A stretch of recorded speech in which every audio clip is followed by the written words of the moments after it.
So চলো without delay আমরা শুরু করছি আমাদের টপিক। ওকে, সো বায়োলজি টুডের আজকের মার্চের এডিশনসটা আমরা এখানে কন্টিনিউ করছি। সো কন্টেন্টের ব্যাপারে যদি একটু ডিসকাস করে নিই, তো দেখো এই আমাদের এই যেটা আর রয়েছে ম্যাগাজিনটা, সেই ম্যাগাজিনে প্রথমে তো নিট প্র্যাকটিস এসএসের দিকে দেওয়া রয়েছে, ওয়ার্ল্ড গ্রিড দেওয়া রয়েছে, সেগুলো আমরা আজকে দেখবো না এখন। আর ক্লাস 11-এর human physiology part 1, part 2, CBSE warm up কিছু কোয়েশ্চেন্স, কিছু মান্থলি টেস্ট ড্রাইভের কিছু কোয়েশ্চেন্স, অনেক কিছু জিনিস বায়ো ডাইজেস্টে কিছু টপিক্স দেওয়া রয়েছে, যেমন তোমার neural control and coordination, chemical coordination and integration. So সেই জিনিসগুলো আমরা এখন দেখবো না। এখন আমরা মানে এই ম্যাগাজিনটার উপরে আমার মিনিমাম 3 থেকে 4টে ভিডিও নিয়ে আসতে হবে, ঠিক আছে? এই 3 থেকে 4টে ভিডিওর মধ্যে আজকে হচ্ছে আমাদের ফার্স্ট ভিডিও। আর এই ফার্স্ট ভিডিওতে আমরা যেটা ডিসকাশন করব সেটা হচ্ছে ক্লাস 12-এর কিছু খুবই গুরুত্বপূর্ণ টপিক। সেই গুরুত্বপূর্ণ টপিকের জাস্ট একটা ক্রিস্প রিভিশন আমরা করব। ক্রিস্প রিভিশন, আমরা কোয়েশ্চেন প্র্যাকটিস এই সেশনে করব না, আমরা জাস্ট রিভিশন করব। তোমরা রিভিশন পারপাসের জন্য ভিডিওটাকে দেখো, এত বেশি হেল্পফুল হবে। আর যে সমস্ত কোয়ালিটি লাইন্সগুলো রয়েছে যেগুলো থেকে কোয়েশ্চেন্স আসার চান্সেস 99.9%, সেই জায়গাগুলো শুধু আমরা রিভিশন করব, ঠিক আছে? সো চলো কন্টিনিউ করছি। সো প্রথমে হিউম্যান হেলথ অ্যান্ড ডিজিজ চ্যাপ্টারটা থেকে দেখছি আমরা। হিউম্যান হেলথ অ্যান্ড ডিজিজ চ্যাপ্টারকে যদি ভালো মতো লক্ষ্য করি, তো এখানে কমিউনিকেবল হেলথ হিউম্যান ডিজিজের কিছু ডিজিজের নাম এবং তার প্যাথোজেন্সের নাম দেওয়া রয়েছে। এটা অত্যন্ত গুরুত্বপূর্ণ, ঠিক আছে? এখান থেকে একটা কোয়েশ্চেন তোমরা এক্সপেক্ট করতে পারো যদি হিউম্যান হেলথ অ্যান্ড ডিজিজ থেকে কোয়েশ্চেন আসে তাহলে। যেমন টাইফয়েডের জন্য, টাইফয়েড একটা ডিজিজ, তার জন্য প্যাথোজেন কী? তো টাইফয়েড হয় সালমোনেলা টাইফি নামক ব্যাকটেরিয়া থেকে, ঠিক আছে? আর নিউমোনিয়া হয় কোন ব্যাকটেরিয়া থেকে? এ দুটো কিন্তু ব্যাকটেরিয়াল ডিজিজ। এটা টাইফয়েড এবং নিউমোনিয়া দুটো হচ্ছে ব্যাকটেরিয়াল ডিজিজ। নিউমোনিয়া যে ব্যাকটেরিয়ার কারণে হয় সেটা হচ্ছে আমাদের streptococcus pneumonia and haemophilus influenza. খুবই ইম্পর্টেন্ট। নিউমোনিয়ার কিন্তু একটা কনফিউশন আছে, ঠিক আছে? স্ট্রেপ্টোকক্কাস নিউমোনিয়া তো হয় জানি, হিমোফিলাস ইনফ্লুয়েঞ্জা থেকেও নিউমোনিয়া হয়, এটা কিন্তু মাথায় রাখতে হবে, ঠিক আছে? এটা ইম্পর্টেন্ট জিনিস মাথায় রাখবে। ভাইরাল ডিজিজের কথা বলতে গেলে যেটা ইম্পর্টেন্ট তোমরা মাথায় রাখবে সেটা হচ্ছে কমন কোল্ড, যেটা হয় আমাদের রাইনো ভাইরাসের কারণে, ঠিক আছে? একদম এগুলো ডে টু মুখস্থ, কোনো এখানে ডাউট, কোনো কনসার্ন, কোনো কিছু থাকা চলবে না। প্রোটোজোয়া ঘটিত ডিজিজের যদি এক্সাম্পলস দেখে তাহলে একটা হচ্ছে অ্যামিবায়োসিস, যেটা এন্টামিবা হিস্টোলাইটিকা থেকে হয়, very much important, Entamoeba histolytica. And malaria রোগের যে প্রোটোজোয়া সেগুলো হচ্ছে Plasmodium vivax, Plasmodium malariae and Plasmodium falciparum. Plasmodium ওভিউলটা করার দরকার নেই, এনসিআরটিতে নেই, তোমরা এই 3টে মেনলি মাথায় রাখবে। হেলমিনথিক ডিজিজের যদি এক্সাম্পল দেখে তাহলে ascariasis very much important, Ascaris lumbricoides. ফালিডাইসিসের যদি এক্সাম্পল দেখে তাহলে উচেরিডিয়া ব্যাংক্রফটি খুবই গুরুত্বপূর্ণ। রিং ওয়ার্ম এবং টিনিয়ার যদি ফাঙ্গাল ডিজিজ, যে ফাঙ্গির কারণে ডিজিজগুলো হয় রিং ওয়ার্ম, সেটা খুবই গুরুত্বপূর্ণ। এখান থেকে কোয়েশ্চেন এসছে আর আসার চান্সেস হয়, আসতে পারে। ট্রাইকোফাইটন, এপিডার্মোফাইটন এবং মাইক্রোস্পোরাম। ট্রাইকোফাইটন এবং মাইক্রোস্পোরাম এগুলো হচ্ছে সেই ফাঙ্গি যার কারণে রিং ওয়ার্ম এবং টিনিয়ার মতো ডিজিজগুলো হয়ে থাকে। ওকে, সো ডিজিজের নাম কিছু আমরা ঝটপট এক ঝলকে দেখো রিভিশন হয়ে গেল। তারপর আমরা অ্যান্টিবডিজের ব্যাপারে একটু দেখবো, এটা গুরুত্বপূর্ণ। এখান থেকে কী কী কোয়েশ্চেন তোমরা এক্সপেক্ট করতে পারো? প্রথমে যে অ্যান্টিবডিজের ব্যাপারে লেখা আছে ভালো করে পড়ো। অ্যান্টিবডিজ আর গ্লাইকোপ্রোটিনস। অ্যান্টিবডিজ কী হচ্ছে? গ্লাইকোপ্রোটিনস। অ্যান্টিবডি কেন সৃষ্টি হয়? অ্যান্টিজেনের এগেনস্টে ফাইট করার জন্য আমাদের বডি তৈরি করে কি? অ্যান্টিবডিজ, ঠিক আছে? সে অ্যান্টিবডিজগুলো হচ্ছে অ্যাকচুয়ালি কি? গ্লাইকোপ্রোটিনস। খুবই ইম্পর্টেন্ট কথা। এগুলোকে ইমিউনোগ্লোবিউলিনসও বলে, আমরা এগুলোকে ইমিউনোগ্লোবিনসও বলে থাকি। এগুলোর 4টা পেপটাইড চেন থাকে, খুবই গুরুত্বপূর্ণ কথা।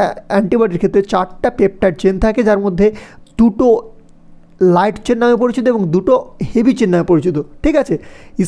Two small called light chains আর 2 লঙ্গার কল্ড হেভি চেন্স। দুটো তাহলে কি কটা? মোট 4টা পেপটাইডের চেন্স থাকে, তার মধ্যে 2টো হচ্ছে লাইট চেন, 2টো হচ্ছে হেভি চেন। তোমরা এখানে যেমন দেখতে পাচ্ছ, এই যে হেভি চেন, লাইট চেন, আবার এই সাইডে হেভি চেন, লাইট চেন, ঠিক আছে? ক্লিয়ার? এটা হলো প্রথম গুরুত্বপূর্ণ কথা, যে কি অ্যান্টিবডি হচ্ছে গ্লাইকোপ্রোটিন, প্রথম কথা। দ্বিতীয় কথা হচ্ছে অ্যান্টিবডিকে ইমিউনোগ্লোবিউলস বলে। তৃতীয় কথা, তোমার অ্যান্টিবডিজগুলো 4টা পেপটাইড চেঞ্জ দ্বারা তৈরি থাকে, তার মধ্যে 2টোকে লাইট চেঞ্জ বলে, 2টোকে হেভি চেঞ্জ বলে। এবার দেখো এইগুলোতে এরকম অ্যান্টিজেন বাইন্ডিং সাইট থাকে, যেগুলোতে এসে অ্যাকচুয়ালি অ্যান্টিজেনগুলো ট্র্যাপ হয়, অ্যান্টিজেনগুলো বাইন্ড করে, ঠিক আছে? ইম্পর্টেন্ট কথা, এগুলোতে অ্যান্টিজেন বাইন্ডিং সাইট থাকে। এই লোকেশনগুলো ভালো করে দেখে রাখো, কারণ এগুলো মার্কিং থেকে কোয়েশ্চেন চলে আসতে পারে। তারপর যেটা গুরুত্বপূর্ণ কোয়েশ্চেন সেটা হচ্ছে আমাদের এখানে এটা, যে কিসের সাহায্যে এরা একে অপরের সঙ্গে বন্ডেড থাকে? তো এটা হচ্ছে ডাইসালফাইড বন্ড। দেখতে পাচ্ছ, 2টো সালফারের ডাইসালফাইড বন্ডসের সাহায্যে কিন্তু এই চেন দুটো একে অপরের সঙ্গে বাইন্ড থাকে, খুবই গুরুত্বপূর্ণ কথা। তারপরে চলো দেখি ইমিউনিটি। কি? Immunity is overall ability of the host to fight the disease causing organisms conferred by the immune system. It is of 2 types. So immunity কি? ইমিউনিটি হচ্ছে আমাদের বাংলাতে যেটাকে বলে অনাক্রমতন্ত্র। মানে কি? আমাদের দেহটাকে যদি আমরা হোস্ট হিসেবে জাজ করি যে আমাদের দেহটা হোস্ট, তাহলে আমাদের দেহ যে বাইরের যে কোনো টাইপের প্যাথোজেন, সেটা কোনো ব্যাকটেরিয়া হতে পারে, ভাইরাস হতে পারে, ফাঙ্গি হতে পারে, যে কোনো বাইরের প্যাথোজেন্সের বিরুদ্ধে ফাইট করে আমাদের নিজের দেহকে যে রক্ষা করবে যে সিস্টেমটা, সেই সিস্টেমটাকে ইমিউনিটি সিস্টেম বলি। এবার সেই ইমিউনিটি সিস্টেমটা যে প্রোভাইড করে, যেটা সাহায্য রক্ষা করে, এই ফিচারটাকে ইমিউনিটি বলি, অনাক্রমতন্ত্র বলি, অনাক্রমতা বলি, ঠিক আছে, ইমিউনিটি বলি। এবার ইমিউনিটির টাইপ দেখতে গেলে আমরা মেনলি দুটো দেখতে পাবো এখানে, একটা বলি ইনেট ইমিউনিটি, একটা হয় অ্যাকোয়ার্ড ইমিউনিটি। ইনেট ইমিউনিটি মানে কি, যেটা আমরা মাতা পিতার কাছ থেকে পেয়েছি, যেটা আমরা জন্মগতভাবে নিজেদের মধ্যে অলরেডি আমাদের বডিতে প্রেজেন্ট রয়েছে, যেটাকে আমরা পরে নিজের মধ্যে নিচ্ছি না, শিখছি না, জন্মের সঙ্গে সঙ্গে যেটা আমরা পাই সেটাকে ইনেট ইমিউনিটি বলে। এটা non specific type of defence, ঠিক আছে, এটা কোনো সুনির্দিষ্ট কোনো নতুন ভাইরাস এটা অ্যাটাক করলো আমার দেহতে বলে এটা কিন্তু নতুনভাবে ওর প্রতি ফাইট করবে, এরকম কোনো ব্যাপার নেই। আমাদের দেহে প্রথম থেকে প্রেজেন্ট ছিল, আর এরা যেরকম যাই কিছু এর বিরুদ্ধে আসুক না কেন, এরা চেষ্টা করবো ওদের এন্ড থেকে ফাইট মারার, ঠিক আছে, এটা ইনেট ইমিউনিটির কাজ। কিন্তু অ্যাকোয়ার্ড ইমিউনিটির কথা কি, অ্যাকোয়ার্ড মানে অর্জিত, যেটা আমরা লাইফে যে বেঁচে আছি, পৃথিবীতে এসেছি, পৃথিবীতে আসার পর মায়ের পেট থেকে বিভিন্ন রকমের জিনিস লক্ষ্য করছি, বিভিন্ন রকমের মানে প্যাথোজেন্সের থেকে আঘাত হচ্ছে আমরা, তারপর সেগুলোর এগেনস্টে ফাইট করছি। তো ফাইট করার জন্য কিন্তু আমাদের দেহ কন্টিনিউয়াসলি শিখতে আছে, ঠিক আছে ভাই এই ভাইরাসটা আসলো, এর বিরুদ্ধে অ্যান্টিবডিটা তৈরি করতে হবে, এরকম একটা প্যাথোজেন আসলো, সেটার বিরুদ্ধে আমাকে এরকম অ্যান্টিবডি বানাতে হবে ফাইট করার জন্য। তো নতুন নতুন অ্যান্টিজেনের সঙ্গে আমাদের দেহ মানে ফাইট মারতে থাকে, আর এই ফাইট করার জন্য যে জিনিসগুলো আমাদের দেহ অটোমেটিকলি তৈরি করতে থাকে, শিখতে থাকে, সেটা হচ্ছে অ্যাকোয়ার্ড ইমিউনিটির পার্ট। তো ইনেট ইমিউনিটিকে যদি আমরা দেখতে যাই তাহলে দেখতে পাই কী কী আমরা আছে। দেখো খুবই গুরুত্বপূর্ণ কথা, ফিজিওলজিক্যাল ব্যারিয়ার, সেগুলো থেকে কিন্তু ভাই দেখো আমি যেগুলো এখানে প্রতিটা জিনিস, প্রতিটা ওয়ার্ড, প্রতিটা যা যা আমি মুখে উচ্চারণ করছি, তোমরা ডিসপ্লেতে যা যা দেখতে পাচ্ছ, প্রতিটা অডিও অত্যন্ত কনসাইজ আর অত্যন্ত প্রিসাইজ, এগুলোই কোয়েশ্চেন আসার চান্সেস সব থেকে বেশি। এনসিআরটির সামারাইজেশন হচ্ছে, জিস্ট হচ্ছে এখানে। এবার চলো ফিজিওলজিক্যাল ব্যারিয়ার্সগুলো কী সেগুলো একবার দেখে নিই। তো ফিজিওলজিক্যাল ব্যারিয়ার কী কী আমাদের দেহে প্রেজেন্ট থাকে অলরেডি, যেমন আমাদের স্টোমাকে অ্যাসিড, তুমি ভাবো স্টোমাকে যে অ্যাসিডটা থাকে HCl, ঠিক আছে, ঠিক আছে, এটার পিএইচ কত থাকে বলো বলো বলো কত থাকে পিএইচ, কাছাকাছি 1.8। মানে এটা এত বেশি অ্যাসিডিক যেটাকে যদি মেঝেতে ফেলে মেঝেটা পর্যন্ত মানে ফুটো হয়ে যাবে, ঘরের মেঝেতে ফেললে সেই মেঝেটা পর্যন্ত নষ্ট হয়ে যাবে, তখন মেঝেটা ফুটো হয়ে যাবে, এরকম টাইপের এটা এত মানে মারাত্মক একটা অ্যাসিড। মানে আমাদের যে টয়লেট পরিষ্কার করা হয় তার থেকে অনেক বেশি ডেঞ্জারাস অ্যাসিড এই মানে এই পিএইচ লেভেলে এই অ্যাসিডটা, HClটা। কিন্তু নাও দ্য কনসার্ন ইজ, তবু আমাদের পেটের মধ্যে রয়েছে আর আমাদের কিছু হচ্ছে না। মানে ভেবে দেখো, আমরা প্রতিনিয়ত আমাদের হাতে হাজার হাজার লাখ লাখ ব্যাকটেরিয়া, হাজার হাজার প্যাথোজেন্স প্রেজেন্ট রয়েছে, তারপর আমরা সেই হাত দিয়ে আবার একটা খাবার ইনজেস্ট করছি, খাবার খেয়ে নিচ্ছি, তবু আমরা কেন সবসময় অসুস্থ হয়ে পড়ছি না?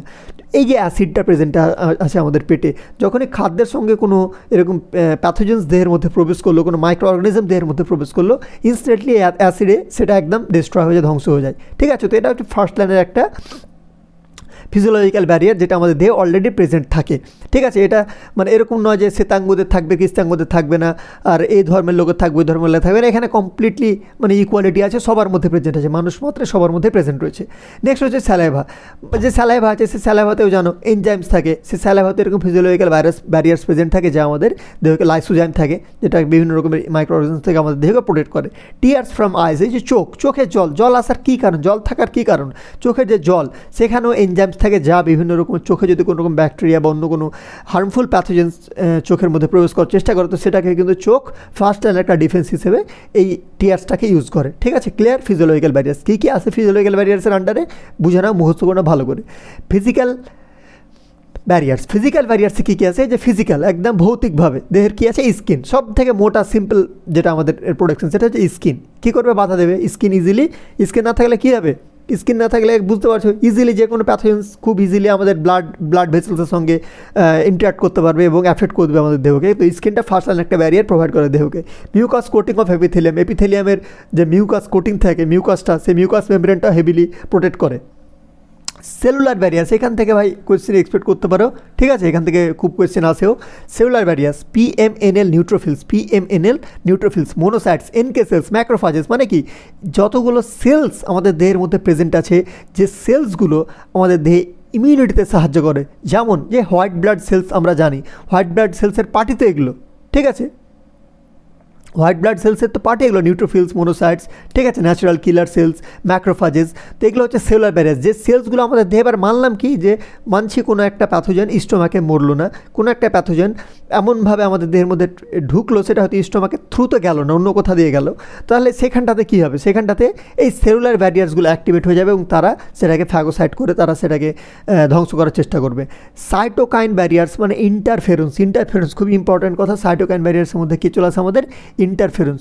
আমি বেশি ডিটেলসে যাচ্ছি না, নাহলে আবার এই ভিডিওটা বড় হয়ে যাবে। খুব শর্টে রিভিশন করাচ্ছি, ভালো করে মন দিয়ে শুনে রিভাইজ করো। Acquired immunity, a specific type of defence characterised by memory. কথাটা মানে কি, এটা হচ্ছে স্পেসিফিক টাইপ মানে সুনির্দিষ্ট টাইপ। অ্যাকোয়ার্ড কি মানছি, ধরো আমাকে কি হয়েছে, ধরো আমাকে ভাইরাল ফিভার হলো, কোনো একটা ভাইরাল ফিভার হলো, বা ধরো আমাকে কোনো একটা এখানে আমি কি বললাম নাম, ধরো টাইফয়েড হলো, সাপোজ টাইফয়েড। তো টাইফয়েড একটা ব্যাকটেরিয়াল ফিভার, এই ধরো টাইফয়েড হলো আমাকে। তো টাইফয়েডের জন্য আমার দেহ যদি একবার অ্যান্টিবডি বানিয়ে ফেলে, তাহলে সেটা কি আমার দেহের মাথায় এবার এটা আমাদের অ্যান্টিবডি কী করবে, সিস্টেম এবার সেটাকে মেমোরিতে মনে রেখে দেবে, স্টোর রেখে দেবে, ঠিক আছে। তো প্রথমের অ্যাটাক হলো, দ্বিতীয় টাইপে যদি আবার আমি টাইফয়েড দ্বারা অ্যাটাক হয়, তাহলে কিন্তু যে অ্যান্টিবডিটা অলরেডি আমার দেহের মধ্যে প্রেজেন্ট ছিল, সেটা কিন্তু এর বিরুদ্ধে ফাইট মারার চেষ্টা করবে, টাইফয়েডের সেই প্যাথোজেন্সের এগেনস্টে ফাইট করার চেষ্টা করবে। সো এটা কি, এটা কিন্তু মায়ের পেট থেকে আমরা নিয়ে আসছি না, এটা আমরা এই পৃথিবীতে আসলাম, পৃথিবীতে এসে তো নোংরা জল খেলাম, অ্যাফেক্টেড জল খেলাম, যে জলে প্রেজেন্ট ছিল আমাদের সালমোনেলা টাইফি ব্যাকটেরিয়া, সেই জল খাওয়ার পরে বা সেই ফুডস খাওয়ার পরে এই আমাদের এটাতে আমরা এই ডিজিজটাতে আক্রান্ত হলাম। তারপরে কি আমরা ওটার বিরুদ্ধে ফাইট করতে শিখলাম। তো এই জন্য এটাকে বলছে কি অ্যাকোয়ার্ড ইমিউনিটি। এবার অ্যাকোয়ার্ড ইমিউনিটির মধ্যে দু টাইপের চলে আসে, একটা হচ্ছে অ্যাক্টিভ ইমিউনিটি, একটা হচ্ছে প্যাসিভ ইমিউনিটি। অ্যাক্টিভ ইমিউনিটি মানে কি, it is produce due to contact with pathogen or its antigen and subsequent production of antibodies. Passive immunity মানে কি, it occurs when readymade antibodies are directly given to protect the body against foreign agents, that is colostrum contains abundant Ig and fetus receiving antibodies from mother, ঠিক আছে। ব্যাপারটা দেখো, active immunity তাহলে কি, এটা produce করা হচ্ছে কখন, যখন কোনো প্যাথোজেন্সের এগেনস্টে আমাদের দেহ প্রথম ফেস করলো একটা প্যাথোজেন, যে হ্যাঁ ভাই এটার জন্য আমাকে ডিজিজটা হচ্ছে, আমি তখন আমার দেহ কী করলো, ওটার বিরুদ্ধে ওর অ্যান্টিজেনটার বিরুদ্ধে অ্যান্টিবডি প্রডিউস করতে শুরু করলো, এটা ডিরেক্টলি আমার দেহ ফাইট করছে তখন ওর সঙ্গে, এটাকে আমরা অ্যাক্টিভ ইমিউনিটি বলছি। কিন্তু প্যাসিভ ইমিউনিটি কী হবে, ধরো এখন আমাকে সাপ কামড়েছে, ঠিক আছে, আমাকে একটা সাপ কামড়ে নিয়েছে। এবার আমি যদি ওয়েট করি যে ঠিক আছে আমার দেহ সাপের সেই বিষের ভেনামের যে পয়জন আছে সেটার এগেনস্টে ফাইট করুক, সাপ আমাদের দেহ নিজে সাপের সেই পয়জন এগেনস্টে মানে একটা অ্যান্টিবডি তৈরি করুক, দেহটাকে হারিয়ে ফেলুক, তাহলে ওয়েট করতে গেলে ভাই 28-30 ঘন্টা লাগে অ্যান্টিবডি তৈরি করতে, ততক্ষণে অলরেডি উইল ডেড, আমরা মারা যাবো, ঠিক আছে। এর কারণে কী করা হবে, যে আমাদের অ্যান্টিভেনাম যে অ্যান্টিবডি তৈরি করা হয়েছে, মানে অ্যান্টিবডি বলতে যে ভ্যাকসিন তৈরি করা হয়েছে বা যে টিকাটা তৈরি করা হয়েছে, ঠিক আছে, সেটা আমরা আগে থেকে সেখানে কিন্তু আমরা নিয়ে নিতে পারবো। সাপ কামড়ে ফেলেছে, আমরা সেটা অলরেডি প্রস্তুত করা আছে অ্যান্টিভেনাম, সেই অ্যান্টিভেনামটাকে আমরা নিয়ে নিলে নিজের মধ্যে আমরা কি সেখানে ফাইট করতে পারছি। তো এই যে প্যাসিভভাবে এটাকে দেওয়া হলো আমাদের দেহের মধ্যে, অলরেডি তৈরি করা ছিল না, দেহের মধ্যে তৈরি ছিল না, আর আমাদের দেহে তৈরি হতে দেবো ততখানিও সময় নাই, তখন কি করবো ভাই, তখন এক্স্যাক্টলি আমাদের বাইরে যেটা বানা আছে ভাই সেটাকে ভেতরে নিয়ে নেবো, হয়ে গেলো, ঠিক আছে, as simple as that. So colostrum হতে পারে এখানে, আচ্ছা বেশি ডিটেলসে যাচ্ছি না, অ্যাজ সিম্পল। তারপর লিম্ফয়েড অর্গানস, দেখো লিম্ফয়েড অর্গানস কি আগে প্রথমে বলি, তো lymphoid organs are essential components of the immune system in vertebrates, okay, and they play crucial role in producing immune cells and trapping harmful microbes, খুব important কথা। এবার এই লিম্ফয়েড অর্গানস আমাদের ইমিউনিটি সিস্টেমের কিন্তু গুরুত্বপূর্ণ একটা পার্ট, আর এরা মেনলি এদেরকে আমরা দুভাগে ভাগ করে থাকি, একটা প্রাইমারি লিম্ফয়েড অর্গানস, একটা secondary lymphoid organs. Primary lymphoid অর্গানসের মধ্যে চলে আসে কি আমাদের থাইমাস এবং বোন ম্যারো, খুবই গুরুত্বপূর্ণ, থাইমাস এবং বোন ম্যারো, তো খুবই গুরুত্বপূর্ণ কথা, একটা সেকেন্ড জাস্ট, থাইমাস এবং বোন ম্যারো। তো থাইমাসটা কী হয় দেখো, থাইমাস জানো কোথায় প্রেজেন্ট থাকে, এই যে দেখো, এই যে দিস ইজ দ্য থাইমাস, ঠিক আছে, এইখানটাতে প্রেজেন্ট থাকে একদম, এখানে হার্ট, ঠিক আছে, এই দু সাইডের লাংস, এই যে অ্যাডজাসেন্ট পয়েন্টটা আছে মিডিলে একদম, এই অ্যাডজাসেন্ট পয়েন্টে থাইমাস নামক এই প্রাইমারি লিম্ফয়েড অর্গানসটা প্রেজেন্ট থাকে, অত্যন্ত গুরুত্বপূর্ণ একটা অর্গান আমাদের দেহে, ঠিক আছে। এই থাইমাসটায় কী হয়, এটা আপার চেস্টে প্রেজেন্ট থাকে বললাম, এখানে অ্যাকচুয়ালি কী হয় যে টি লিম্ফোসাইটসগুলো আছে, সে টি লিম্ফোসাইটসগুলো থাইমাসে আসে এবং থাইমাসে সেগুলোর ম্যাচিউরেশন ঘটে, খুব ইম্পর্টেন্ট কনসেপ্ট, তোমরা আশা করি জানো, ঠিক আছে। যে টি লিম্ফোসাইট জানো ওদের অ্যান্টিবডি মেনলি কী হয়, একটা বি সেলস, একটা টি সেলস। তো এই টি সেলস যেটা আছে বা টি লিম্ফোসাইট যে আছে, এই টি লিম্ফোসাইটটা অ্যাকচুয়ালি থাইমাসে আসে, থাইমাসে এসে টি সেলসটার ম্যাচিউরেশন ঘটে, ঠিক আছে, তখন আমরা এটাকে টি লিম্ফোসাইট বলি। ওকে, আর বোন ম্যারোতেও যদি ম্যাচুরেশন ঘটে তখন সেটাকে আমরা বি লিম্ফোসাইট বা বি সেলস বলি, আশা করি তোমরা জানো। তো বি সেলসগুলো মেনলি কী করে, যদি অ্যান্টিবডির কথা বলি তাহলে এগুলো হচ্ছে সেই যারা অ্যান্টিবডি প্রস্তুত করে। বি সেলসগুলো আমাদের দেহে অ্যান্টিবডি প্রস্তুত করে। কিন্তু থাইমাস টি সেলস কী করে, মেনলি টি সেলসের জানো তোমার কিলার সেলস থাকে, টি সাইটোটক্সিক সেল, টি কিলার সেল, টি ন্যাচারাল সেল, তো তারা এইভাবে ফাইট করতে সাহায্য করে। এছাড়া যে স্প্লিনটা আছে, তো এই স্প্লিনটাকে সেকেন্ডারিতে রাখা হয়েছে, কিন্তু স্প্লিনটাকে ফার্স্টে আমরা ধরতে পারি, সেকেন্ডেও ধরতে পারি, ঠিক আছে, অসুবিধা নেই। সেকেন্ডারি লিম্ফোয়েড অর্গানসে স্প্লিন চলে আসে। স্প্লিন ছাড়া তোমার কে আছে দেখো, লিম্ফ নোডস চলে আসে, পেয়ার্স প্যাচেস চলে আসে, অ্যাপেন্ডিক্স চলে আসে, তোমার টনসিলস এখানে মেনশন নেই, টনসিলসটা একটা গুরুত্বপূর্ণ জিনিস, টনসিলসও চলে আসতে পারে সেকেন্ডারি লিম্ফোয়েড অর্গানসে। এছাড়াও দেখো মেনশন করা আছে, হ্যাঁ এটা কথা গুরুত্বপূর্ণ, যে বি লিম্ফোসাইট যেটা আছে সে যেটা ইমিউনিটি প্রোভাইড করে সেটাকে বলে আমরা হিউমারাল ইমিউনিটি, যেটা অ্যাকচুয়ালি অ্যান্টিবডি প্রোডাকশনের মাধ্যমে হয়। আর টি সেল যেটা দেয় সেটাকে আমরা বলি cell mediated immunity. Okay, so lymph node দেখো, ট্রাপ মাইক্রো অর্গানিজমস আর antigens entered into lymph and tissue fluid. Lymph নোডের কাজ লেখা আছে এখানে, লিম্ফ ভেসেলস থাকে, বোন ম্যারো থাকে, এই যে হাড় বোন ম্যারো, আর বোন ম্যারো আর এই থাইমাস, এই দুটোকে differentiation of immature lymphocytes into antigen sensitive lymphocytes. ঠিক আছে, ডিফারেন্সিয়েশন যেগুলো ইম্যাচিওর লিম্ফোসাইটস প্রডিউস হয়, সেই ইম্যাচিওর লিম্ফোসাইটসগুলোর ম্যাচুরেশন কোথায় ঘটে, বোন ম্যারোতে ঘটে এবং থাইমাসে ঘটে। যদি বোন ম্যারোতে ঘটে তাহলে সেটাকে বলবো বি সেলস বা বি লিম্ফোসাইট, যদি থাইমাসে ঘটে তাহলে সেটাকে বলবো টি সেলস বা টি লিম্ফোসাইট, যেটাকে সেটার দ্বারা যেটা ইমিউনিটি পাবো সেটাকে বলবো সেল মেডিয়েটেড ইমিউনিটি। প্রায় পেয়ার্স প্যাচেস কোথায় প্রেজেন্ট আছে দেখে নাও, স্প্লিনের কাছে, স্প্লিন অ্যাপেন্ডিক্স দেখে নাও, গুরুত্বপূর্ণ। সো টনসিলস, ওকে, সো আশা করি ক্লিয়ার গল্প ক্লিয়ার। তো টনসিলস এখানে মেনশন কিন্তু দেখো, টনসিল হচ্ছে সেকেন্ডারি লিম্ফয়েড অর্গানসের একটা পার্ট, আশা করি বুঝতে পেরেছো। লিম্ফয়েড অর্গানস কি, মোটামুটি বেসিক্স জিনিস মেনশন আছে, পড়ে নিও। চলো তার পরের চ্যাপ্টারে মুভ করছি আমরা, যেটা হচ্ছে মাইক্রোবস ইন হিউম্যান ওয়েলফেয়ার। আচ্ছা, এখানে একটা কথা আমি বললাম না, খুবই গুরুত্বপূর্ণ একটা জিনিস, যে MALT mucosal associated lymphoid tissue, MALT, located within the lining of the major tracts, respiratory, digestive and urogenital tracts। MALT মানে কি? তো MALT হচ্ছে, খুব মন দিয়ে শুনে, MALT রেফার্স করে সে ডিফিউজ সিস্টেমটাকে, যারা কী করে অত্যন্ত স্মল কনসেন্ট্রেশনে থাকে লিম্ফয়েড টিস্যুর, এবং বিভিন্ন সাবমিউকোসাল যে মেমব্রেন আছে সেই সাবমিউকোসাল মেমব্রেনের মধ্যে পাওয়া যায় এদেরকে বডির। ঠিক আছে, যেমন ধরতে পারো যে তোমার নাজাল অ্যাসোসিয়েটেড লিম্ফ, একটাকে বলি আমরা MALTর মধ্যে চলে আসে। MALTর মধ্যে আবার ভাগ বলছি, MALTর মধ্যে একটা হচ্ছে nasal associated lymphoid tissue, NALT। ঠিক আছে, এরা কোথায় থাকে, মেনলি আমার এই নাজাল প্যাসেজ যেটা আছে, নাকের নাজাল প্যাসেজ, এই নাজাল প্যাসেজ এইগুলোতে, এই নাজাল প্যাসেজ এই জায়গাগুলোতে প্রেজেন্ট থাকবে। ঠিক আছে, এবং টনসিলসের এখানটাতে প্রেজেন্ট থাকবে। তো এটা হচ্ছে একটা MALT।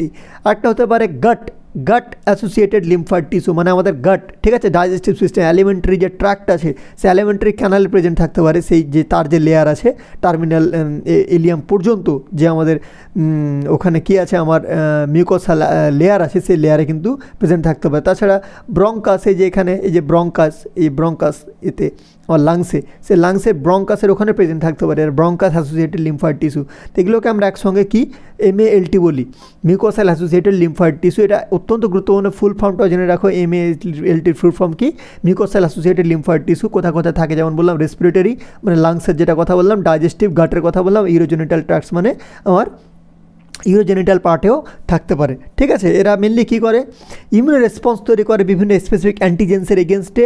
আর IgA যে অ্যান্টিবডিটা আছে, সেই IgA অ্যান্টিবডিটা ট্রান্সপোর্টটাকে ফ্যাসিলিটেট করে বিভিন্ন মিউকোসাল এপিথেলিয়ামে, যাতে ফাটাফাট করে এরা যেতে পারে মিউকোসাল এপিথেলিয়ামে, গিয়ে ফাট করতে পারে IgA অ্যান্টিবডিটা। তো এটার কাজ করতে পারে। তাছাড়াও এরা আরেকটা গুরুত্বপূর্ণ কাজ করে, যেটা হচ্ছে যে বিভিন্ন মাইক্রোবস যারা বডিতে এন্টার করে তাদেরকে আমাদের ইন্টেস্টিনাল ট্র্যাক্টের সাহায্যে কিন্তু ফাইট করতে সাহায্য করে। তো অত ডিটেলস আর যেতে হবে না, হয়ে গেল, দ্যাটস ইট। এবার চলো মাইক্রোবস ইন হিউম্যান ওয়েলফেয়ারটাকে আমরা শুরু করছি। এখানে শুধুমাত্র মাইক্রোবসের যে রোল আছে আমাদের সিওয়েজ ট্রিটমেন্টে সেটা লেখা আছে।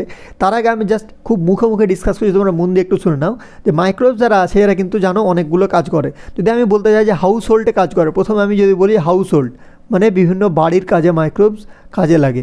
হাউস হোল্ড কী কাজে লাগে তাড়াতাড়ি বলো, যেমন কার্ড প্রোডাকশন, দই প্রোডাকশন। ঠিক আছে, ল্যাক্টোব্যাসিলাস নামক যে ব্যাকটেরিয়াটা থাকে, মাইক্রো অর্গানিজম থাকে, সেটা কী করে আমাদের মিল্কটাকে কার্ডে অর্থাৎ দইয়ে কনভার্ট করতে সাহায্য করে। তো একটা কার্ড প্রোডাকশন হয়ে গেল, যেটা অ্যাকচুয়ালি নিউট্রিশনাল কোয়ালিটি বাড়ায়। তো এটা একটা কাজ করতে পারে, ভালো প্রোবায়োটিক্স হিসেবে কাজ করে। ফার্মেন্টেশন অফ ফুডে সাহায্য করে, ধরে নাও। ঠিক আছে, যেমন ইডলি, ধোসা এগুলো তৈরি করা।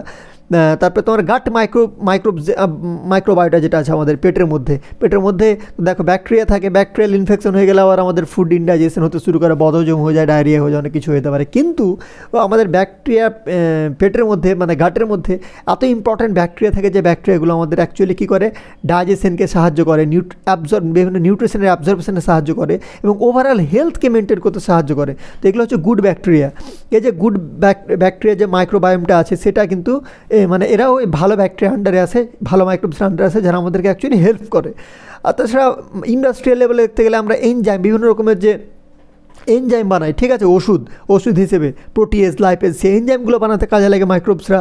বাই কন্ট্রোল এজেন্ট হিসেবে এগ্রিকালচারের ফিল্ডে আমরা ইউজ করতে পারি। বায়ো রেমিডিয়েশন করতে আমরা খুব গুরুত্বপূর্ণ, যেমন ধর microbes can help clean up pollutants in the environment, তো বায়ো রেমিডিয়েশন আমরা কাজে লাগাই। তাছাড়া সিওয়েজ ট্রিটমেন্ট প্ল্যান্টে আমরা কাজে লাগাই, যেটা আমরা এখানে ডিসকাস করব। এছাড়াও একটা ইম্পর্টেন্ট কথা যেটা হচ্ছে আমাদের বায়োপেস্টিসাইড বা এইসব হিসেবে কিন্তু কাজে লাগে, বায়ো ফার্টিলাইজার হিসেবেও কাজে লাগে, ঠিক আছে। ওই সব কিছুতে যাচ্ছি, মোটামুটি আমি জাস্ট ডিসকাস করলাম। কিন্তু এখন আমি চলো দেখবো মাইক্রোবস ইন সিওয়েজ ট্রিটমেন্টটা কী সেটা।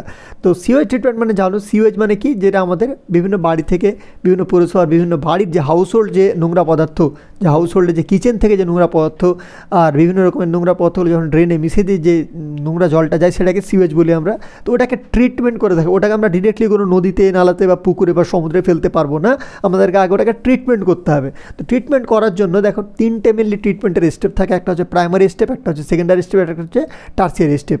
প্রাইমারি স্টেপে কী করা হয়, প্রথমে যে সিওয়েজটা আছে সেই সিওয়েজটাকে নিলাম, ঠিক আছে, মানে নোংরা জলটাকে নিয়ে আসলাম।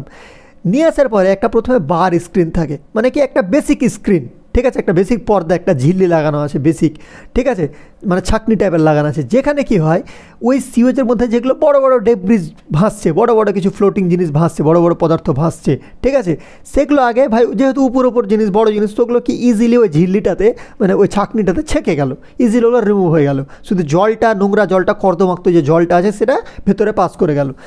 বার স্ক্রিন যখনই ক্রস করলো, ওখান থেকে রিমুভ হলো ফ্লোটিং ডেব্রিজ, ভাসমান যে মোটা বড় কণিকা, বড় কিছু ভাসমান জিনিস ছিল সেটা সেপারেট হয়ে গেল। এবার গ্রিড চেম্বারের মধ্যে গেল, সেই গ্রিড চেম্বারের মধ্যে যখনই গেল তখন কী হলো, sand and grit removal by sedimentation. Sedimentation মানে কি দেখে নাও সিম্পলভাবে, সেডিমেন্টেশন মানে হচ্ছে, তো এই যে ধরো এগুলোকে বললাম ডেব্রিজ, এটাকে বললাম কি ডেব্রিজ, যেগুলো ফ্লোটিং ডেব্রিজ, এগুলো ভাসছে, এগুলো প্রথমে ধরো এখান দিয়ে যখন যাচ্ছে, এখানে একটা কোনো ছাকনি লাগানো আছে, সেই ছাকনির সাহায্যে কী হলো, এই ডেব্রিজগুলো এখানে বাধাপ্রাপ্ত হয়ে গেল, এখানে ছেঁকে গেল প্রথমে ভাসমান যেগুলো বড় জিনিস আছে। তারপরে সেডিমেন্টেশনের বাংলা অর্থ হচ্ছে থিতিয়ে যাওয়া, ঠিক আছে। তো ওয়াটার কন্টেনিং ইনসলিবল ইম্পিউরিটিস, এই জলে দেখতে পাচ্ছ প্রচণ্ড পরিমাণে ইনসলিবল ইম্পিউরিটিস রয়েছে, কণিকা রয়েছে ভাসমান অবস্থায়। এবার আস্তে আস্তে কী হলো, ওগুলোকে এরকম থিতিয়ে গেল, থিতিয়ে গিয়ে নিচে একটা, ওগুলো থিতিয়ে নিচে একটা ওদের লেয়ার পড়ে গেল, আর উপরে একদম ক্লিন ওয়াটারটা ভেসে গেল, ঠিক আছে। তো এই প্রসেসটা এখানে হয়, এখানে হয়ে গেল সেকেন্ড স্টেপ গ্রিড চেম্বারে। তারপরে যে জলটা একটু মোটামুটি ক্লিন হলো, বালি ফালি সব কিছু থিতি যাওয়ার পরে, কাদা ফাদাগুলো, তারপরে যে কর্দমাক্ত জলটা তবুও রয়েছে সেটা এবার সামনে আমরা মুভ করলাম, যেখানে মুভ করে সেটার নাম কি সেটলিং ট্যাঙ্ক, খুব ইম্পর্টেন্ট সেটলিং ট্যাঙ্ক। সেটলিং ট্যাঙ্কে যখনই আসলো তখন ওখানে প্রাইমারি এফ্লুয়েন্ট স্লাজ আমরা ওটাকে বলি। প্রাইমারি এফ্লুয়েন্ট স্লাজ মানে কি, খুবই গুরুত্বপূর্ণ কথা। প্রাইমারি মানে প্রাথমিক, জানে এফ্লুয়েন্ট মানে হচ্ছে বজ্র পদার্থ, এফ্লুয়েন্ট মানে বজ্র পদার্থ, আর স্লাজ মানে কর্দমাক্ত স্থান, ঠিক আছে।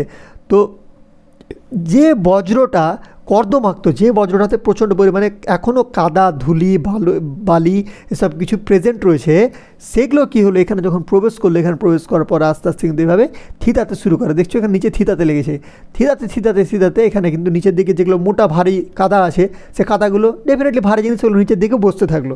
আর এখানে কিছুটা পরিমাণে এখান থেকে কিন্তু সামনের দিকে মুভ করে গেল, সামনের দিকে যেখানে মুভ করে এখানে কিন্তু এরেশন ট্যাঙ্ক থাকে, সেকেন্ডারি ট্রিটমেন্ট এবার প্রবেশ করলো। এই এরেশন ট্যাঙ্কটা মানে কি, এরেশন মানে কি বাতাস, এখানে প্রচণ্ড পরিমাণে অক্সিজেনের সাপ্লাই দেওয়া হয়, বাতাস থাকে, এই বাতাসে এবার প্রেজেন্ট আছে। আর এখানেই কিন্তু মেন খেলাটা হয়, এখানে কিন্তু মাইক্রোবসগুলো প্রেজেন্ট থাকে, যে ব্যাকটেরিয়াগুলো মাইক্রোঅর্গানিজমসগুলো অ্যাকচুয়ালি যেগুলো অর্গানিক কম্পোনেন্ট, অর্গানিক খারাপ পদার্থ জলের মধ্যে ভেসে আছে, সেগুলোকে খেয়ে ফেলে, ব্যাকটেরিয়াগুলো ধ্বংস করে, সেগুলোকে এবার এই এরেশন ট্যাঙ্কে কিন্তু ধ্বংস করা হয়। তারপরে দেখো এখান থেকে কম্পারেটিভলি ক্লিন যেটা হলো সেটা সেকেন্ডারি এফ্লুয়েন্ট স্লাজে চলে গেল, সেকেন্ডারিতে, মানে এটা কম্পারেটিভলি আরও বেশি ক্লিনার।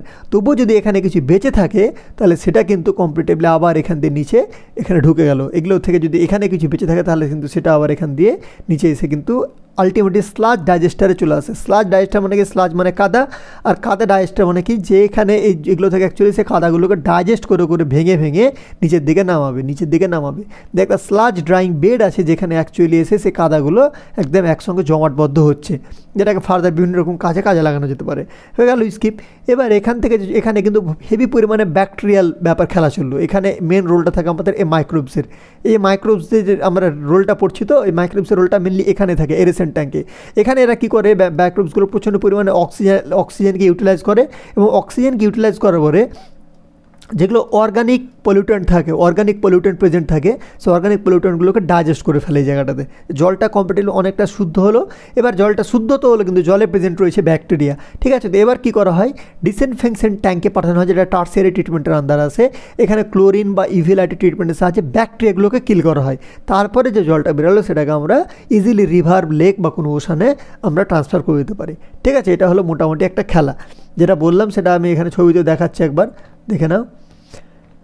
সো অ্যাক্টিভেটেড স্লাজটা কি অ্যাকচুয়ালি দেখে, অ্যাক্টিভেটেড স্লাজ কি, এটা থেকে কোশ্চেন আছে। অ্যাক্টিভেটেড স্লাজ কি, এটা স্টুডেন্টের বুঝতে একটু অসুবিধা হয়। অ্যাক্টিভেটেড স্লাজ মানে কি, অ্যাক্টিভেটেড স্লাজ মানে হচ্ছে এটা একটা mixture of micro organisms and suspended solids that is used in West water treatment process, ঠিক আছে।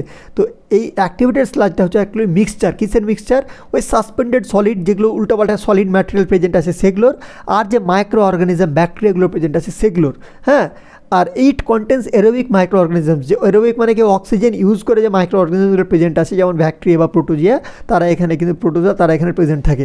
এরা কী করে, অ্যাক্টিভেটেড স্লাজ প্রসেসে কী করা হয়, অক্সিজেনকে ব্লো করা হয়, অক্সিজেন দেওয়া হয়, এবং এই অক্সিজেনগুলো ব্রেক ডাউন করে সলিড পদার্থগুলোকে এবং ডেভেলপে বায়োলজিক্যাল স্যুপ, এবং ওটাকে ভেঙে আলটিমেটলি একটা বায়োলজিক্যাল স্যুপ মানে বুঝতে পারছি কেন, কারণ ওখানে ভেঙে টেঙে বায়োলজিক্যাল ম্যাটার প্রেজেন্ট আছে, ওই কারণে বায়োলজিক্যাল সুট রিফার করছি, যেটা আবার কি ডাইজেস্ট করছে বিভিন্ন রকম অর্গানিক ম্যাটারকে ডাইজেস্ট করে এবং পলিউটেন্টগুলোকে ডাইজেস্ট করে। এবার কি করা হয়, এরেশনটা কেন ওখানে গুরুত্বপূর্ণ, বাতাস দেওয়াটা কেন বেশি গুরুত্বপূর্ণ এখানে, কারণ এখানে যে অক্সিজেনটা প্রোভাইড করা হয় সেই অক্সিজেনটা actually bacteria to break down organic matter, এই ব্যাকটেরিয়াগুলো অর্গানিক ম্যাটারকে ব্রেক করে এবং promotes contact between the microorganisms and dissolved suspended organic matter, এবং যে সাসপেন্ডেড অর্গানিক ম্যাটারগুলো প্রেজেন্ট আছে যেগুলো থিতিয়ে পড়েনি, সেই সাসপেন্ডেড অর্গানিক ম্যাটারগুলোর সঙ্গে যাতে করে আরও বেশি ব্যাকটেরিয়াগুলো একসঙ্গে কী করে কন্ট্যাক্ট হয়, ওদের যেন আরও বেশি অ্যাটাচমেন্টটা বাড়ে, যত বেশি অ্যাটাচমেন্ট বাড়ে তত বেশি ডাইজেস্ট করে তাড়াতাড়ি। তো অ্যাটাচমেন্টটা বাড়ানোর কারণে কিন্তু অক্সিজেন গুরুত্বপূর্ণ ভূমিকা পালন করে। তো অলরেডি আমি ডিসকাস করে ফেলেছি, তোমরা দেখতে পেয়ে গেছি, এটার প্র্যাকটিক্যাল এখানে একটা ছবি দেওয়া রয়েছে, কেমন দেখতে লাগে সেটার, ঠিক আছে, আশা করি বুঝতে পারছো তোমরা দেখে। চলো, এটা গল্প ক্লিয়ার। এবার তার আগে একটা ছোটোখাটো দু একটা জিনিস এখানে আছে দেখে নিই, যে স্ট্রেপ্টোকক্কাস ব্যাকটেরিয়াম কী কাজে লাগে, স্ট্রেপ্টোকাইনেজ। আরে ভাই খুবই ইম্পর্টেন্ট, সব থেকে ইম্পর্টেন্ট জিনিস হচ্ছে এটা, প্রচণ্ড কনফিউশন স্টুডেন্টদের প্রচণ্ড কোয়েশ্চেন আছে। স্ট্রেপ্টোকক্কাস একটা ব্যাকটেরিয়া যেটা থেকে স্ট্রেপ্টোকাইনেজ নামক একটা ওষুধ তৈরি করা হয়, যেটা ক্লট ব্লাস্টার হিসেবে কাজে লাগে মায়োকার্ডিয়াল ইনফার্কশনের ক্ষেত্রে। ট্রাইকোডার্মা পলিস্পোরাম নামক একটা ফাঙ্গাস আছে যেটা থেকে সাইক্লোস্পোরিন এ পাওয়া যায়, যেটা অর্গান ট্রান্সপ্লান্টেশনের সময় কাজে লাগে। আর মোনাস্কাস পারপিউরাস ইস্ট, যেটা থেকে স্টাটিন পাওয়া যায়, যেটা ব্লাড কোলেস্ট্রল লোয়ারিং এজেন্ট হিসেবে কাজ করে। খুবই গুরুত্বপূর্ণ কথা, একদম ভাই মুখস্থ, কোনো ডাউট নাই এখানে মুখস্থ। আর অ্যানারোবিক ব্যাকটেরিয়া যদি কথা বলি তাহলে কি, এরা কী করে, একটা মিক্সচার তৈরি করে যেটাকে বায়োগ্যাস বলি। বায়োগ্যাসটা কিসের মিক্সচার, বায়োগ্যাস হচ্ছে অ্যাকচুয়ালি মিথেন, হাইড্রোজেন সালফাইড এবং কার্বন ডাইঅক্সাইডের মিক্সচার, মিথেন, হাইড্রোজেন সালফাইড এবং কার্বন ডাইঅক্সাইডের মিক্সচার, খুব ইম্পর্টেন্ট কথা। চলো, রিভিশন ডান। এবার মাইক্রোবস অ্যাজ বায়োকন্ট্রোল এজেন্ট হিসেবে যে মাইক্রোবসগুলো থাকে তারা হচ্ছে লেডিবার্ড কন্ট্রোল অ্যাফিডস। লেডিবার্ড কী কন্ট্রোল করে, একদম দেখো এক জায়গায় লেখা আছে, একদম জাস্ট রিভিশন করে নাও।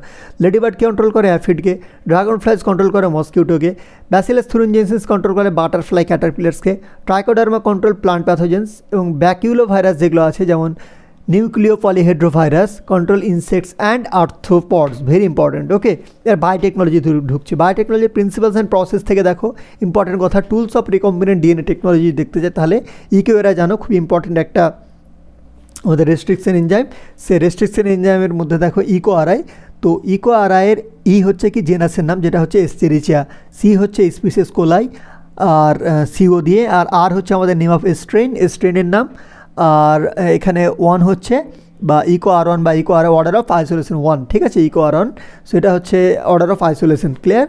এবার প্যালিন্ড্রোমিক সিকোয়েন্স মানে কি, যখন যেটাকে এদিকে মালায়ালাম বলে সেটিতে এক্সাম্পলটা দেওয়া রয়েছে, তো এদিক থেকে যা পড়বো, যে এখানে যা শেষ করলাম, ফের এদিক থেকে যা উল্টো দিক থেকে পড়লে যদি সেম পায়, GAATTC উল্টো দিক থেকে পড়লে যদি সেম পায়, সেটাকে প্যালিন্ড্রোমিক সিকোয়েন্স বলা হয়। তো রেস্ট্রিকশন সাইট কী, ধরো এই রেস্ট্রিকশন এনজাইমসের এটা খুবই গুরুত্বপূর্ণ কথা যে এই যদি কোয়েশ্চেন আসে যে ইকোআরআই রেস্ট্রিকশন সাইট কী, তাহলে রিকোয়ার রেস্ট্রিকশন সাইট হচ্ছে এখানে দেখো, এখানে জি আর এখানে এই যে জি এর এখানটাতে এই জায়গাটাতে কাট করবে আর এই জায়গাটাতে কাট করবে, খুবই গুরুত্বপূর্ণ কথা মাথায় রাখবে। এবার 11 জেল ইলেকট্রোফোরেসিস, 11 জেল ইলেকট্রো জানো এখানে ওয়েলস ইউজ করা হয় বিভিন্ন, যে ওয়েলসে কী করি আমরা ডিএনএর যে ব্যান্ডগুলো থাকে সেগুলোকে যদি পাস করানো হয় তাহলে কি যেগুলো লার্জেস্ট আছে তারা কম্পারেটিভলি এদিকে থেকে যাবে, যারা স্মলেস্ট আছে তারা কম্পারেটিভলি দূরে চলে যাবে। তো এখানে কি করা হয়, when an electric current pass through the chamber, এখানে ইলেকট্রিক কারেন্ট যদি চেম্বারতে পাস করা হয় তখন ডিএনএ যেগুলো আছে সেগুলো নেগেটিভলি চার্জ, খুবই ইম্পর্টেন্ট কথা, ডিএনএ যেগুলো আছে সেগুলো হচ্ছে negatively charge fragments move towards the positively charge cathode.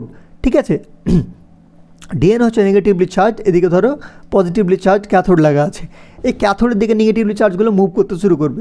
এবার স্মলার ডিএনএ যেগুলো সেগমেন্ট আছে সেগুলো move faster and farther than larger DNA segment, যেগুলো বেশি ডাইজেস্ট হয়ে যেগুলো বেশি স্মলেস্ট ডিএনএ ব্যান্ড সেগুলো খুব তাড়াতাড়ি, দেখো এটা কত মোটা এত দূরে পড়ে আছে, আর এগুলো দেখো স্মলেস্ট সব থেকে দূরে চলে গেছে খুব অল্প ডিস্টেন্স, এখানে অনেকটা বেশি ডিস্টেন্স। তো এটা সিম্পল, খুব সিম্পল একটা 11 ইলেকট্রোফোরেসিস প্রসেস, তো এটা তোমরা একদম দেখে রাখবে। এখানে কোন কালার কি ইউজ করা হয় এটা আসে ইম্পর্টেন্ট। ক্লোনিং ভেক্টরের ফিচার্স কী কী হওয়া উচিত, অরিজিন অফ রেপ্লিকেশন সাইট থাকবে, সিলেক্টিভ মার্কাল থাকবে, সিঙ্গেল রিকগনিশন সাইট থাকলে ক্লোনিং ভেক্টর ভালো। প্রেজেন্স অফ ডিএনএ ইনসার্ট, যেটা কিন্তু ইনসার্শনাল ইনঅ্যাক্টিভেশনের ব্যাপারে ইনসার্টিতে খুব বড় করে লেখা আছে।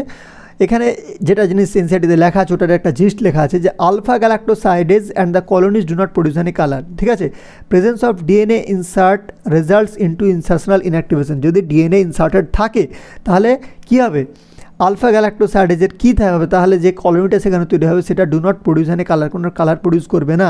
This are identifies as recombinant colonies, তখন সেটাকে কী বলবো আমরা, রিকম্বিনেন্ট কলোনিজ। যদি কোনো কালার প্রডিউস না করে তাহলে বুঝবো সেটা রিকম্বিনেন্ট কলোনিজ। রিকম্বিনেন্ট কলোনিজ কেন বললাম, কারণ ওখানে কোনো কিছু ডিএনএ অলরেডি ইনসার্টেড রয়েছে। কম্পিটেন্ট হোস্ট মানে কি, হোস্ট সেই রিকম্বিনেন্ট ডিএনএটাকে নিতে পারবে কিনা, যোগ্য তৈরি করে তুলবো কীভাবে, কম্পিটেন্ট করে তুলবো কীভাবে ট্রান্সফরমেশন করার জন্য, সেটার জন্য কী কী উপায় আছে, একটা হিট শক আছে যেখানে ক্যালসিয়াম ক্লোরাইডের ট্রিটমেন্ট দেওয়া হয়, মাইক্রো ইঞ্জেকশন আছে, বায়োলিস্টিক বা জিনগান আছে, ডিজিজ অ্যান্ড প্যাথোজেন ভেক্টরস আছে। এগুলো শুধু মেথডের নাম, আরও বেশি ডিটেল জানতে হলে তোমরা এনসাইটি ভালো মতন পড়ো।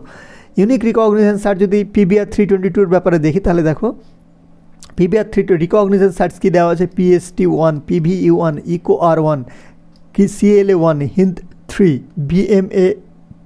BAMH1, SAL1, PVU2। ঠিক আছে, এগুলো হচ্ছে বিভিন্ন আমাদের রিকগনিশন সাইটস। এবার এখানে আরও দুটো সাইটস দেওয়া আছে, একটা হচ্ছে অ্যাম্পেসিলিন রেজিস্ট্যান্স জিন, একটা হচ্ছে টেট্রাসাইক্লিন রেজিস্ট্যান্স জিন। ঠিক আছে, খুবই ইম্পর্টেন্ট কথা, মানে এগুলো রেজিস্ট্যান্স জিন প্রেজেন্ট আছে। আর কি প্রেজেন্ট আছে দেখো, আরওপি। এই আরওপিটা মেনলি কী করে, প্রোটিনস তৈরির জন্য প্রোটিনকে কোড করে মেনলি। ঠিক আছে, আশা করি এতদূর ক্লিয়ার। আর এখানটাতে দেখো কী করা হয়, রিকম্বিনেন্ট ডিএনএটা কীভাবে তৈরি করা হয় একবার দেখে নাও। ধরো এটা ফরেন ডিএনএ, যে ফরেন ডিএনএটা আমাদের কি ইন্টারেস্ট, যেটা আমাদের জিন অফ ইন্টারেস্টও বলি, জিন অফ ইন্টারেস্ট। তো এটাকে আমরা কাজে লাগাতে চাই, এখান থেকে আমরা কোনো একটা টুকরো নেব, তো সেম রেস্ট্রিকশন এনজাইম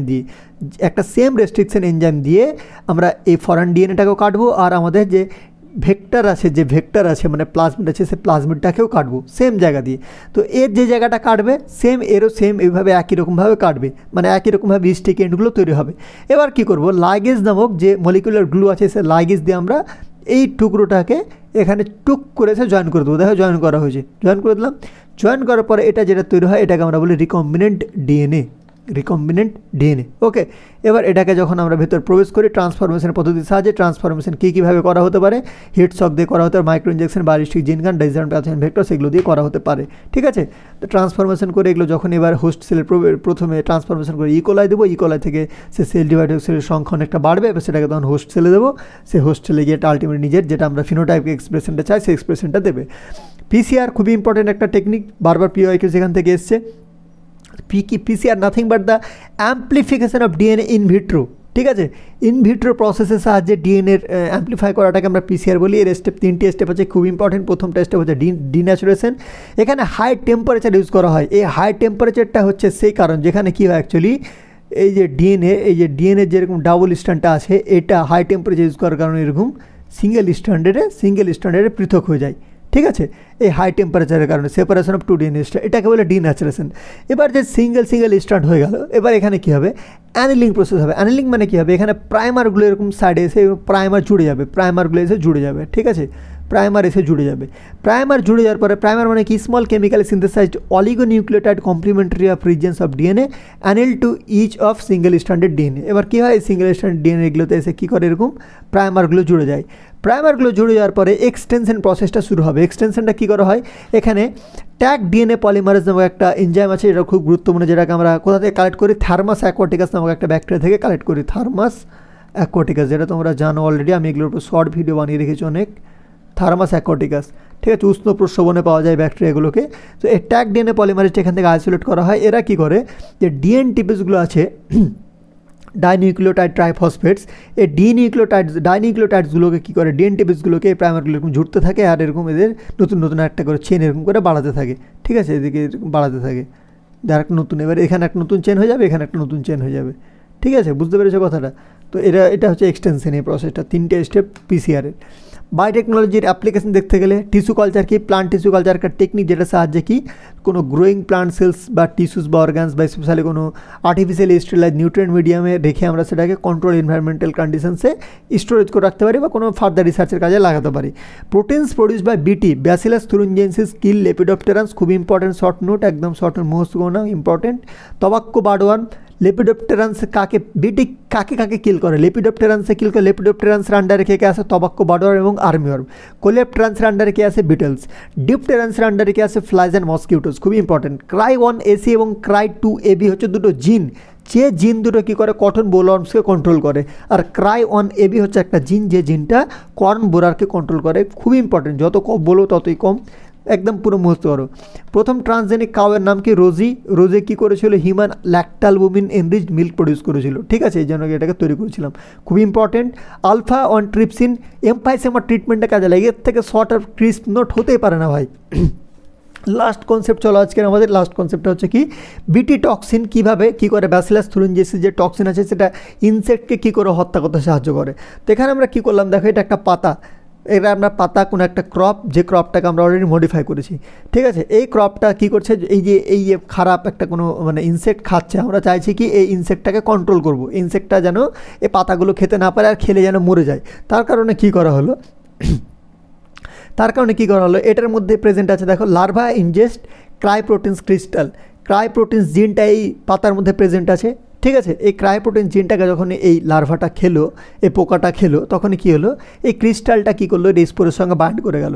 এই স্পোরের সঙ্গে বাইন্ড করার পরে এবার ওর দেহের মধ্যে প্রবেশ করলো, ঠিক আছে, ওর দেহের মধ্যে প্রবেশ করলো। ওর দেহের মধ্যে প্রবেশ করার পরে এই ক্রিস্টালটা কী করে, এবার গিয়ে ডিজলভ হয়। ডিজলভ দেখতে পাচ্ছ যে এই ক্রিস্টালের মধ্যে লুকিয়ে আছে কি, এন্ডোটক্সিন, সুপ্ত অবস্থায় ঘুমিয়ে আছে। এই এন্ডোটক্সিনটা এখানে গিয়ে যখন পিএইচের চেঞ্জ হয়, ঠিক আছে, এখানে গিয়ে পিএইচের এর ঘাটে যখন যায়, তোমার ইনসেক্টের লার্ভার ঘাটে যখন যায়, ঘাটে যাওয়ার পরে কি এর পিএইচের চেঞ্জ হয়, পিএইচের চেঞ্জ হওয়ার কারণে এই টক্সিনটা এবার কী হয়, প্রথম প্রোটোটক্সিনে কনভার্ট হয়, তারপরে সেই প্রোটোটক্সিনটা একদম অ্যাক্টিভেটেড টক্সিনে কনভার্ট হয়, মানে একদম পুরো বিষ। এই অ্যাক্টিভেটেড টক্সিনটা এবার কী করে, আমাদের যে এর গাট আছে, সেই গাটের কী থাকে, বিভিন্ন এখানে লেয়ারে কিন্তু জীবনে গাট রিসেপ্টার থাকে, এগুলো হচ্ছে দেখো গাটের এপিথেলিয়াম রিসেপ্টার। এই রিসেপ্টারের সঙ্গে কী দেখো, এই টক্সিনটা বাইন্ড করে গেল। এই টক্সিনটা যখন বাইন্ড করে যায় তখন কি হয়, বাইন্ড করার পরে এই মিডগার্ড যেটা আছে, মিডগার্ডটা মাথা রাখবে, এই মিডগার্ড মেমব্রেনগুলো কী হয়, ড্যামেজ হয়ে একদম ওখানে ফুটো হয়ে যায়, স্টারভেশন হয়ে যায়, ফুটো হয়ে যায়, পুরো দেখতে পাবে গাট মেমব্রেনের মধ্যে পারফোরেশন দেখা যায়, ছিদ্র দেখা যায়। তুমি বলো যদি মেমব্রেনে ছিদ্র হয় তাহলে কোনো মেমব্রেনের একটা ইউনিটি মেনটেন থাকবে না, ঠিক আছে, সমস্ত জিনিস ইন্টারসেলুলার কম্পোনেন্ট এক্সট্রাসেলুলার কম্পোনেন্টে চলে আসবে, পুরো ডিসরাপশন ঘটে যাবে। এবার কী হয়, এখানে আবার যে ব্যাকটেরিয়াটা স্পোরটা খেয়েছিল, সেই স্পোরটা এবার জার্মিনেট করবে পেটে গিয়ে, জার্মিনেট করে কিন্তু ব্যাকটেরিয়াল গ্রো হবে আরও। এর ব্যাকটেরিয়াটা কিন্তু খাতারনাক ব্যাকটেরিয়া ফর দ্য ইনসেক্ট। এবার সেই ব্যাকটেরিয়াটা যখন গ্রো করছে তখন কি আলটিমেটলি সেই ইনসেক্টটা সেল সোয়েলিং হয়, সেলগুলো একদম সোয়েল হয়, স্ফীত হয়ে যায়, লাইসিস হয়, সেলগুলো একদম লাইসিস ডিসরাপ্ট হয়ে যায়, এবং eventually death of the insect, এবং ইনসেক্টটা মারা যায়, ঠিক আছে, একদম অ্যাজ সিম্পল অ্যাজ দ্যাট। তো এতটুকু ছিল আজকের আমাদের ফার্স্ট টপিক ডিসকাশন, আমরা এখানে আজকে শেষ করছি। কেমন লাগলো বলো, এরকম আমি চাইছি যে আরও এরপর এই ম্যাগাজিনটা থেকে আরও যে ইম্পর্টেন্ট কোয়েশ্চেনগুলো রয়েছে সেই কোয়েশ্চেনগুলো আমরা ডিসকাস করবো। আশা করি তোমাদের খুব হেল্পফুল হবে ভিডিওটা। যদি ভালো লাগে কমেন্টে অবশ্যই জানাও, যদি কোনো রকম কিছু এখানে চেঞ্জেস চাও তাহলে অবশ্যই বলবো, আমি চেঞ্জেস করতে প্রস্তুত। Thank you.